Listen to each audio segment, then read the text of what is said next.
गौताळा औट्रम घाटात चंदन तस्करीचा उच्छाद, -1 अधिकाऱ्यांच्या संगनमताचा गंभीर आरोप.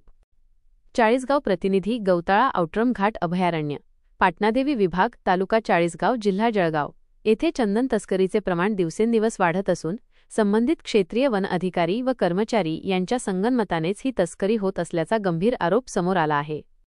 गोपनीय सूत्रांच्या माहितीनुसार पाटणादेवी परिसरात 10-15 जणांचे तस्कर टोळके सलग 3 ते 4 दिवस मुक्काम करून अत्याधुनिक कटरच्या सहाय्याने जिवंत चंदन वृक्षांची कत्तल करून तस्करी करीत आहेत. लोणजे, सांगवी ते राजदेहरे या पट्ट्यातील चंदन वृक्षांची मोठ्या प्रमाणावर नासधूस झाली आहे. तस्करीमुळे निर्माण झालेले परिणाम. वजा. अभयारण्यातल्या मौल्यवान वनस्पती व वन्यजीवांचे प्रचंड नुकसान. बिबट्या, वाघ, रानडुक्कर यांसारखे प्राणी जंगल सोडून लोकवस्तीत शिरल्याने मानव-वन्यजीव संघर्ष वाढीस लागला. स्थानिक आदिवासी व ग्रामस्थांच्या पारंपरिक हक्कांवर गदा. तक्रारीत मांडलेल्या प्रमुख मागण्या. वजा. 1. पाटणादेवी परिसरात तात्काळ विशेष तपासणी करून इतर विभागातील सक्षम प्रामाणिक अधिकारी नेमावेत. 2. चंदन तस्करांसोबत त्यांना पाठीशी घालणाऱ्या अधिकाऱ्यांवरही.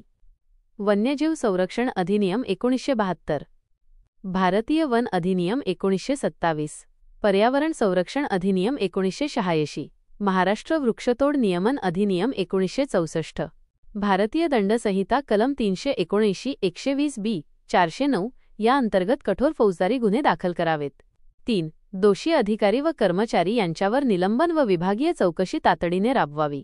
4. या प्रकरणाची चौकशी सेंट्रल एम्पॉवर्ड कमिटी CEC व राष्ट्रीय हरित लवाद NGT यांच्या देखरेखीखाली करावी.